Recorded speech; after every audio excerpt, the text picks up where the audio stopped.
Bonsoir, Claude. Bonsoir.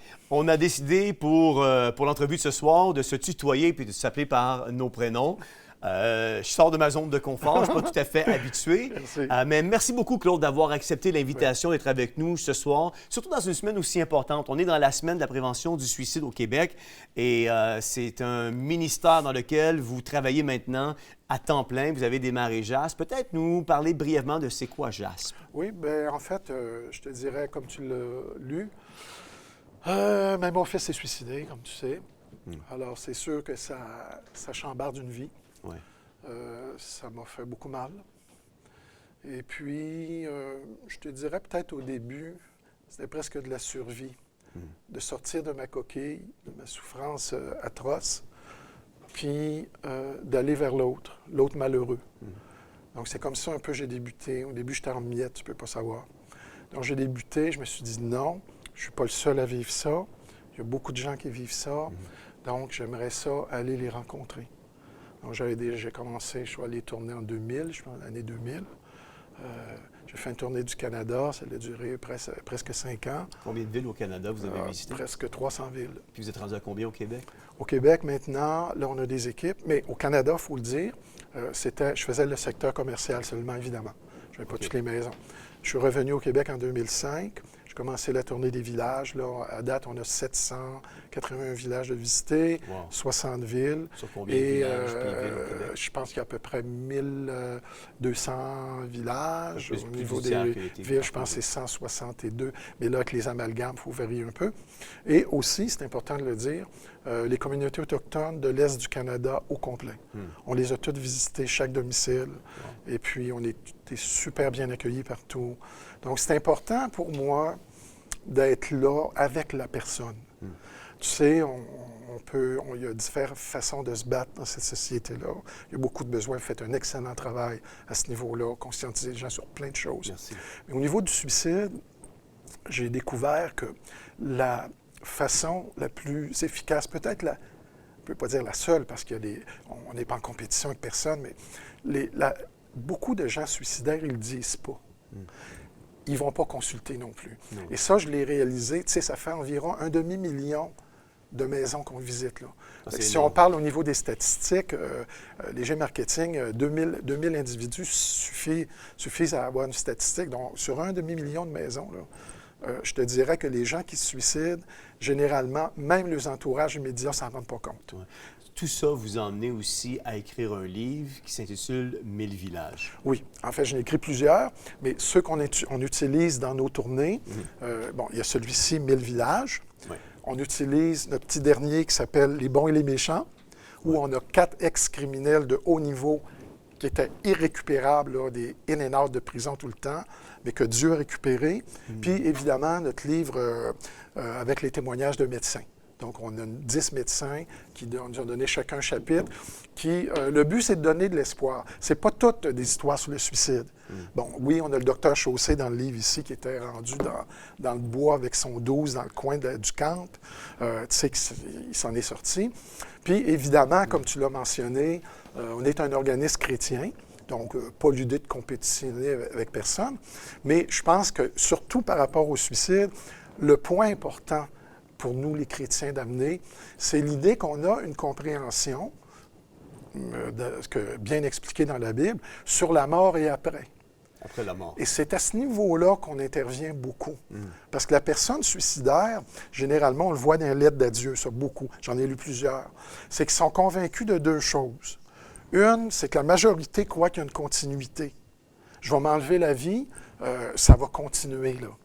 Une des dernières lettres que j'ai lues, la femme, elle a 24 ans, vétérinaire, très gentille, tout le monde l'aime dans le village. Elle a écrit « Ne pleurez pas, je suis maintenant heureuse dans la présence de Dieu et des gens que j'aime. » Elle s'est pendue après cette lettre-là. Elle est convaincue que ça continue. Il n'y a pas de problème là. La Bible le démontre amplement. Dans mon livre, ici, 1000 villages, j'ai même un chapitre écrit par un médecin cardiologue de haut niveau, qui était athée d'ailleurs, qui a fait de la recherche, puis qui a découvert qu'on n'a pas juste un cerveau, on a une âme. Toi, Claude, tu as fait face à plein de cas de suicide ou de personnes qui avaient des pensées suicidaires. Oui. Si je te demandais aujourd'hui, ça serait quoi la cause du suicide que vous avez pu identifier dans vos recherches ou votre pratique? Il doit souvent avoir un élément déclencheur ou une cause commune qu'on retrouve dans les gens qui viennent nous faire leur témoignage ou dans les lettres peut-être même. Mais ça, chacun, comme tu sais bien, chacun a eu raison de vouloir se suicider. Il y a des gens qu'on rencontre qui sont malades, qui sont... Tu sais, c'est affreux, les souffrances qu'ils vont vivre.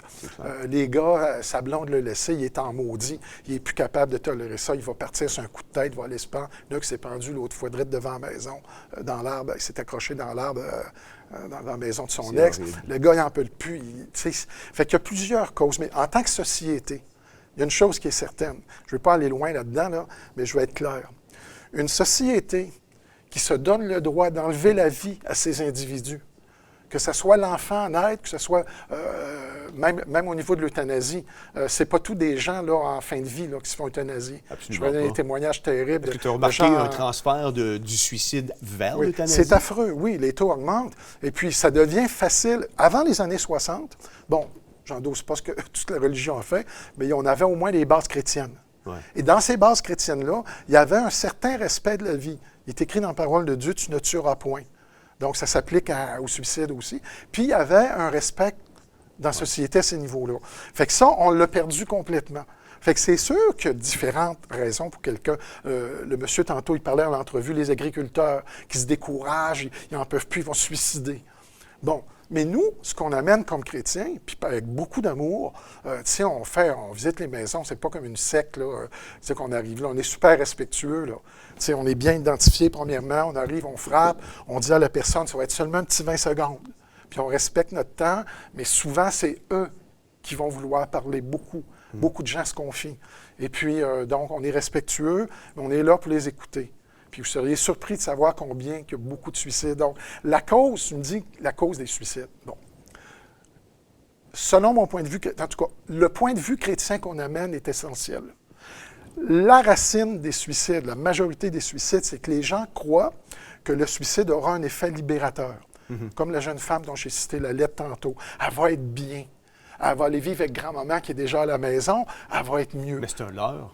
Mais oui, mais c'est en même temps, c'est de l'ignorance. Donc, c'est sûr que nous, on arrive avec la Bible. Bon, premièrement, la Bible, elle est discréditée sur toutes les façons par les émissions bidons à la télévision.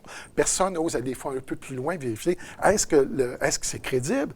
Puis il y a amplement d'informations pour démontrer que la Bible est tout à fait crédible. Puis il y a les preuves à l'interne. Les prophéties bibliques, c'est fabuleux. Ça démontre, moi j'appelle ça la signature de Dieu. Donc on pourrait passer du temps à démontrer que la Bible est fiable. Et c'est le moyen que Dieu a choisi pour communiquer à l'humanité. Donc oui, des fois, il y a le ressenti, j'ai ressenti Dieu. Mais prioritairement, Dieu a choisi de nous laisser les écrits à travers les prophètes, à travers les écrivains bibliques. Je pense que le seul ressenti qu'on devrait avoir qui est fiable, c'est la parole de Dieu. C'est ça. Puis elle nous instruit. C'est ça. Puis si on veut avoir un esprit ouvert, d'ailleurs, on donne des petits évangiles. Là. On en donne 100 000 par année. Wow. Quand on fait notre tournée. Puis, il y a 95 à 98 des gens qui ont l'offre qui le prennent. Ouais. Donc ça nous donne espoir. Maintenant, si on veut vraiment, à mon avis, amener un changement au niveau du suicide, il faut amener un changement au niveau de la conception de l'au-delà. La source, la racine des suicides, peu importe la cause, c'est que les gens se suicident en pensant que le suicide est un geste libérateur.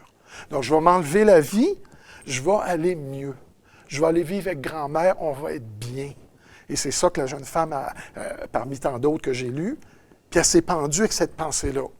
On sait qu'on vient de vivre 3 dernières années assez intenses. Ouais. Avec justement cette pandémie-là.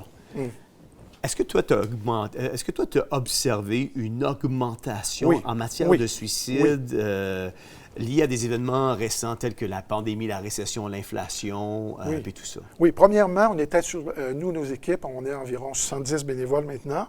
On a des équipes actuellement dans 18 autres villes.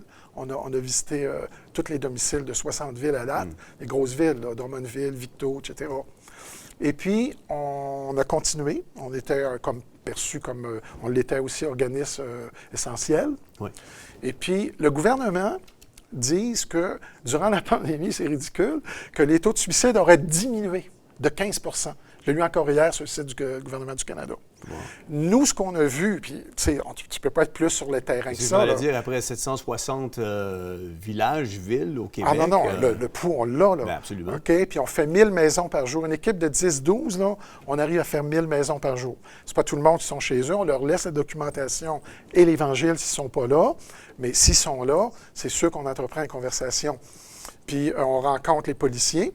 On rencontre évidemment tout le monde, on fait toutes les maisons, les ambulanciers, les propriétaires de pompes funèbres, etc., puis on questionne. J'ai vu que vous aviez eu sur votre site Internet même des lettres de soutien de certains mêmes artistes québécois. Bien, il y a Bruno Pelletier, oui, il m'a soutenu. Il a donné un petit mot aussi pour mon bouquin. On a l'ex-ministre de l'Éducation, M. Reid, qui a donné une lettre d'appui aussi à ce niveau-là. On a plusieurs autres lettres, je ne les ai pas toutes mises. Le maire de notre ville, à Magog, tout ça. Fait qu'on est bien apprécié, je pense. Ouais. Mais le point, à mon avis, qui doit c'est écrit dans le livre de Daniel, au chapitre 12, ceux qui auront enseigné la multitude brilleront comme des étoiles à toujours et à perpétuité. Et je pense que le point, là, actuellement, la société est tellement blessée, les gens sont frustrés dans leurs droits, puis ça va pas bien. Puis c'est pas juste les suicides, les gens se confient facilement. Les Québécois, on a un beau peuple, on a une belle âme. Les gens se confient facilement quand on fait les maisons. Ouais. Puis il y a beaucoup de souffrance. Ouais. C'est là que ce soit les quartiers défavorisés, on fait tous les quartiers, là. Soit les maisons à 1 million, c'est la même affaire partout. Les gens sont blessés dans l'âme. Puis, malheureusement, sur cette question-là du suicide, bien, ils ne sont pas informés sur la fameuse question de la mort et après. Et je trouve que c'est notre rôle, comme chrétiens, d'amener ce que l'Évangile a dit sur ce sujet-là, puis d'emmener l'espoir qu'il y a dans le Seigneur. Ouais. Alors, je connais tellement, j'allais dans beaucoup d'églises chrétiennes, il y a beaucoup d'ex-suicidaires, dans nos équipes aussi. Alors, c'est clair, c'est pas juste une bonne idée à aller vers l'Évangile, ça va vous aider. C'est que les faits, d'ailleurs, dans nos bouquins, c'est exactement ça, surtout le Bon et les méchants, mon livre. Dans les églises, j'ai rencontré beaucoup de gens qui pensaient au suicide. Ils se sont mis à lire la parole de Dieu. Ils ont trouvé l'espoir, ils ont trouvé ce que le Seigneur avait pour eux, le rachat, le pardon.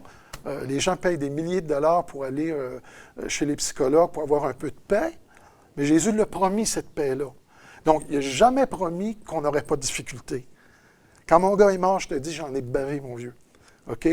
Mes émotions étaient brisées. J'ai beau être chrétien, c'était difficile, là. Je m'en allais au bord du lac avec ma Bible, je disais d'un psaume, puis je disais au Seigneur, Seigneur, tu me vois le cœur, là. Il faut que tu me guérisses. Tu l'as promis, je le prends au mot, Jésus. Puis il m'a bien guéri, je suis bien cicatrisé. Je suis redevenu un homme heureux. Ouais. Puis je le sais, quand je vois dans une maison que les gens sont malheureux, je l'ai vécu moi-même, puis je connais plein de gens qui sont devenus chrétiens. Ça leur a donné une autre vision de la vie et surtout de l'au-delà, c'est évident. Donc, on les instruit. Notre peuple n'est pas instruit sur l'au-delà. Il s'invente des théories. Ouais. Donc, je pense qu'un des rôles chrétiens actuellement, c'est ce qu'on fait, puis c'est la raison pourquoi on visite les maisons, puis leur laisser un petit évangile, puis pour leur montrer qu'on les aime. Ouais. Dis-moi donc, Claude, ouais. C'est quoi, avec l'expérience que tu as sur le terrain, puis c'est comme des questions en rafale, je vais te poser, parce que je veux prendre le temps pour qu'on puisse aller après ça à 2-3 témoignages que tu veux nous lire. Super. C'est quoi le groupe d'âge le plus vulnérable au suicide, puis pourquoi? Ou le groupe d'âge que tu as rencontré le plus souvent de personnes qui ont dit soit mon jeune ou une personne âgée? Oui. Il y a plusieurs années, puis honnêtement, là, comme je t'ai dit tantôt, je ne vais même plus vérifier les statistiques sur les sites du gouvernement. On s'est trop fait bourrer, même durant la pandémie, même pour les statistiques de grippe en 2017 puis 2020, c'est ridicule, là. Ils disent qu'il n'y a presque pas eu de grippe, c'est impensable. Donc, les statistiques, on ne peut pas vraiment se fier. Sur le terrain, ce que je peux te dire, c'est qu'il y a plusieurs années, oui, il semble que c'était plus des ados. Depuis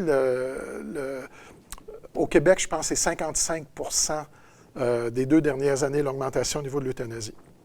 Fait que c'est sûr qu'on voit beaucoup de personnes âgées aussi. Ouais. Et la tragédie, c'est que maintenant, depuis la pandémie aussi plus, on rencontre des gens de plus en plus jeunes. Alors moi, j'ai rencontré des parents dans mes tournées de jeunes de 8 ans, 9 ans, 10 ans pendu dans le garde-robe. Là. Ces parents-là sont dévastés, Jean-François. C'est sûr. Tu ne peux pas t'imaginer la douleur que ça cause, un parent. Puis ils sont là, puis bon, on a beau offrir des services, tout ça, tu sais, mais il y a une blessure qui est tellement profonde. Et on voit aussi, dans les familles, il y a déjà eu un suicide. Les taux d'un deuxième suicide sont beaucoup plus élevés aussi. Donc, ça m'arrive assez fréquemment de voir des familles, il y a eu 1, 2 et même 3 suicides dans la même famille. Tu sais, Jésus, il a dit une place dans la Bible que il dit que l'amour de Jésus est déversé dans nos cœurs par le Saint-Esprit. C'est un peu ça. Tu sais, on appelle ça un ministère, mais dans le fond, là, c'est qu'on regarde notre peuple. On les regarde souffrir. On les regarde avec pas de solution à s'enlever la vie. Puis on a comme envie d'être là, avec les autres, chez eux. Puis ils nous accueillent très bien. On leur dit au début, des fois les gens font du télétravail, on dit c'est 20 secondes. Ah, ils nous donnent droit de parole. On fait notre petit speech. Puis souvent, après ça, c'est les autres qui enchaînent. Ah oui, mon frère s'est suicidé. On les écoute. Des fois, on prie avec les autres. On leur demande, aimerais-tu demander le réconfort de Dieu? On prier pour toi. Oui, on leur donne l'Évangile. Tu devrais lire l'Évangile. Des livres, ils n'ont pas de sous, on le donne. C'est un geste d'amour. Je te dirais, Dieu, là, c'est comme s'il a mis dans mon cœur, puis dans le cœur de nos équipiers de plus en plus, je le vois, comme un petit grain, une petite parcelle de son amour pour notre peuple. Puis, je te dirais que pour moi, ça serait très difficile de ne plus aller visiter. Ça serait comme, j'ai trop d'images dans ma tête de gens souffrants, de gens à qui on a fait du bien aussi. Tu sais, des gens qui nous serrent la main chaleureusement. Cette semaine, j'ai eu 2 témoignages. Un gars de la région de Québec qui travaille avec nous, il est arrivé d'une maison. Le gars s'est manqué. S'est tiré un coup de 12 d'en face. Il n'y a plus de menton. Ils ont refait une jambe de bouche, là. Puis mon partenaire, il arrive là. Puis le gars, il veut parler avec lui. Il n'est plus suicidaire pantoute. Je pense qu'il a vu je pense qu'il y a eu la chienne de dire, ben, après la mort. Là, il a réfléchi trop tard. L'autre, à Longueuil, dans notre équipe de Longueuil, le gars, il arrive, le bénévole, il rentre, il dit, viens chez nous, rentre. Il dit, c'est quel des livres qui est le meilleur là, pour une personne suicidaire? Fait qu'il dit, bon, ben, c'est celui-là, peut-être les bons et les méchants. Il dit ça au monsieur.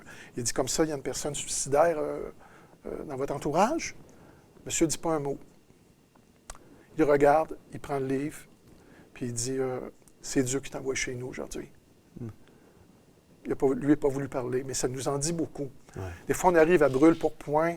Le monsieur, je pense qu'il avait un plan dans sa tête. Il avait un plan dans sa tête. Fait qu'on veut juste être là parce qu'on les aime. Il n'y a pas d'autre raison que ça. Ouais. Est-ce que c'est ma dernière question avant d'aller pour un témoignage. Oui.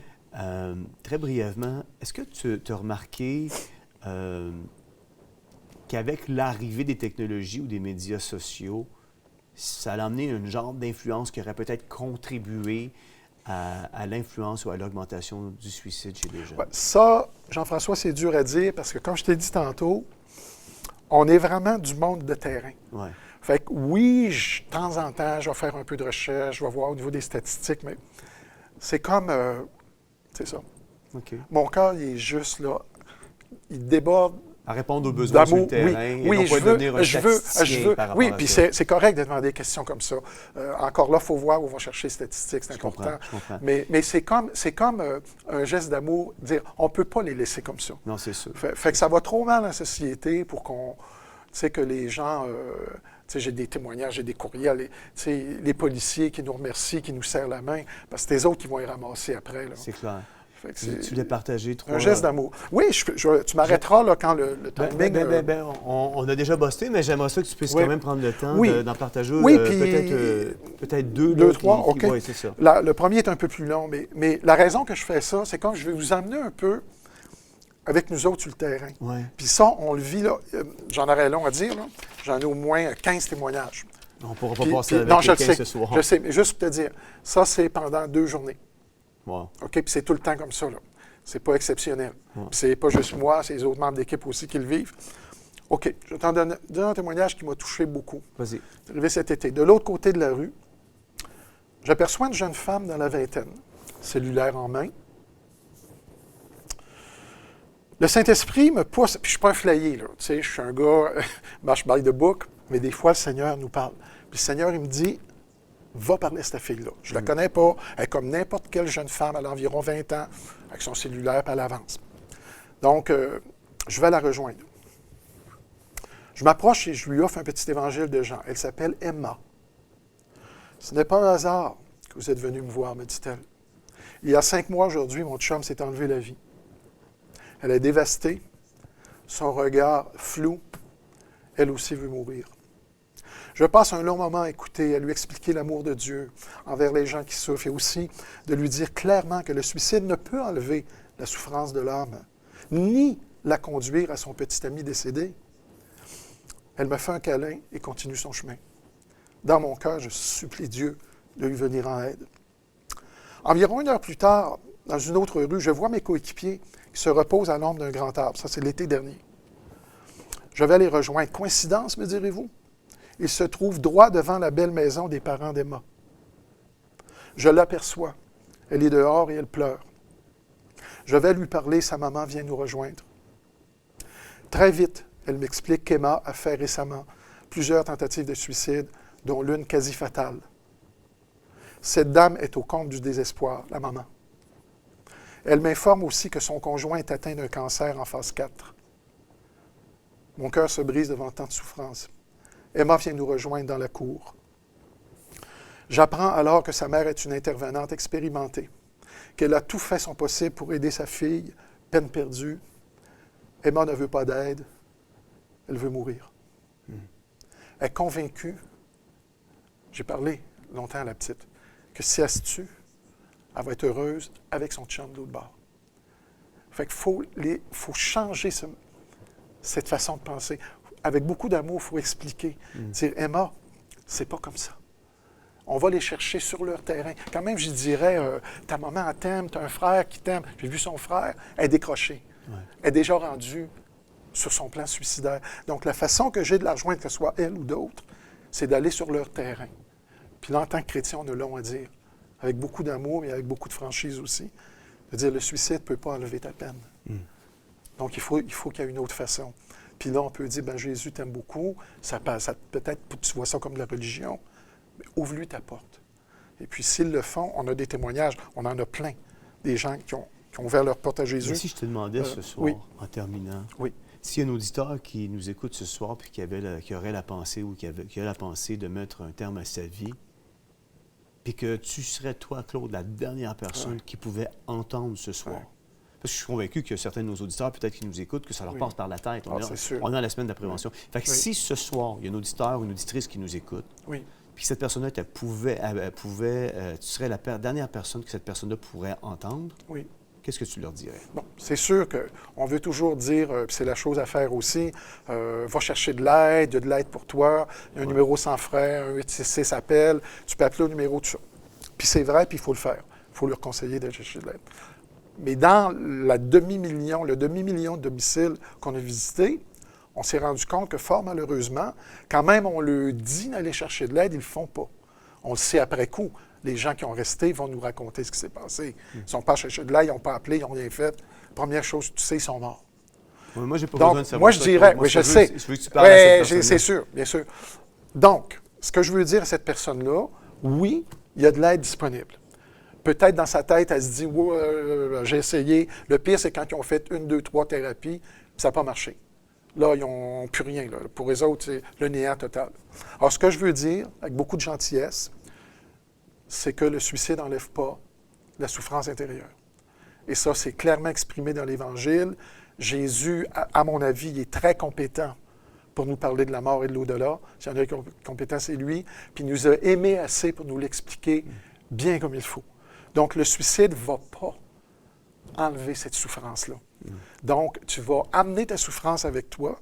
Et Jésus parle à un moment donné des ténèbres éternelles. Tu ne veux vraiment pas te retrouver là. Ce n'est pas une façon religieuse d'essayer de t'accrocher, la personne veut se suicider. Si c'est la réalité, tu ne peux pas prendre un risque aussi grave que ça.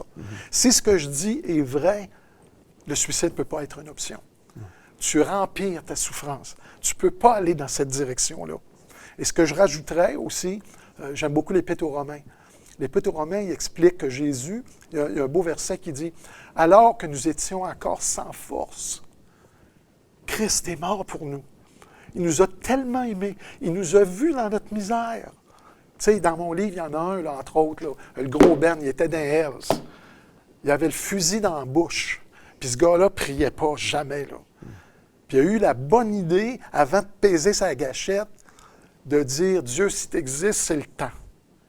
Puis dans sa bonté pour lui, Dieu s'est manifesté, il s'est mis à pleurer, il n'a pas pesé sur le fusil, puis il est devenu un bon citoyen. Puis j'aimerais dire à une personne suicidaire, dis à Dieu de t'aider, puis bang, il va arriver de la lumière, puis ça va se faire. Le cas de Ben, c'est pas toujours comme ça non plus.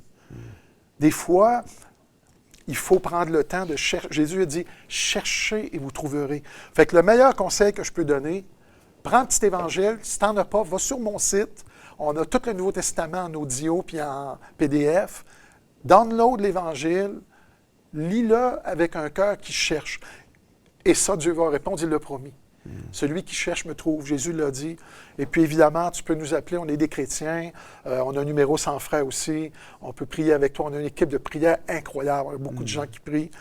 Dans mon cahier de prière, j'ai plein de gens, on continue à les soutenir dans la prière. On croit que ce n'est pas juste un acte religieux, c'est un cœur à cœur avec Dieu, puis Dieu agit. Je voudrais beaucoup de témoignages à ce niveau-là. Merci beaucoup, Claude, de nous avoir sensibilisés à cette réalité-là auquel plusieurs Québécois font face aujourd'hui, même je dirais plusieurs personnes à travers le monde. Absolument. Et merci d'être passé avec nous. C'est vraiment apprécié. Merci beaucoup d'avoir invité. Vous savez, j'ai envie de terminer avec un verset biblique ce soir, comme je fais à chaque semaine lorsqu'on termine l'émission. Et dans le cadre de la semaine de la prévention du suicide, il y a un verset qui m'est venu directement à cœur aujourd'hui. Et c'est le psaume 23 qui va comme suit.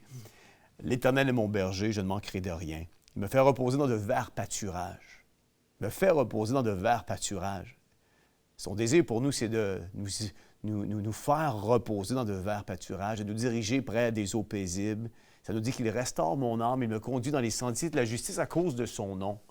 Quand je marche dans la vallée de l'ombre de la mort, je ne crains aucun mal, car tu es avec moi, ta houlette et ton bâton me rassurent. Tu dresses devant moi une table en face de mes adversaires, tu oins d'huile ma tête et ma coupe déborde. Oui, le bonheur, oui, c'est possible encore de vivre le bonheur aujourd'hui. Et le bonheur se retrouve seulement en une personne, et cette personne-là est le Seigneur Jésus-Christ. Oui, le bonheur et la grâce m'accompagneront tous les jours de ma vie, et j'habiterai dans la maison de l'Éternel jusqu'à la fin de mes jours. La vie sur la terre n'a qu'un sens. Elle ne se sens seulement trouvée en une personne, et cette personne-là est le Seigneur Jésus-Christ. Alors, si ce soir, tu vis des difficultés, tu vis des problèmes, tu vis des défis, tu as peut-être même des pensées suicidaires, puis tu nous écoutes ici ce soir, lis le psaume 23. Relis-le, médite-le, parce que c'est vrai que l'Éternel est mon berger. Je ne manquerai de rien. Il me fait reposer dans de verts pâturages et me conduit près des eaux paisibles à cause de son nom. Il restaure mon âme. Quand je marche dans la vallée de l'ombre de la mort, je n'ai pas peur, je ne crains rien, parce qu'il est avec moi. Sa houlette et son bâton, c'est rassurant. Il oint d'huile ma tête et ma coupe déborde. Et en terminant, oui, le bonheur et la grâce m'accompagneront tous les jours de ma vie, et j'habiterai dans la maison de l'Éternel jusqu'à la fin de mes jours. C'est ma prière, c'est mon souhait pour vous. C'est Jean-François Denis qui vous dit bonne semaine et à la semaine prochaine.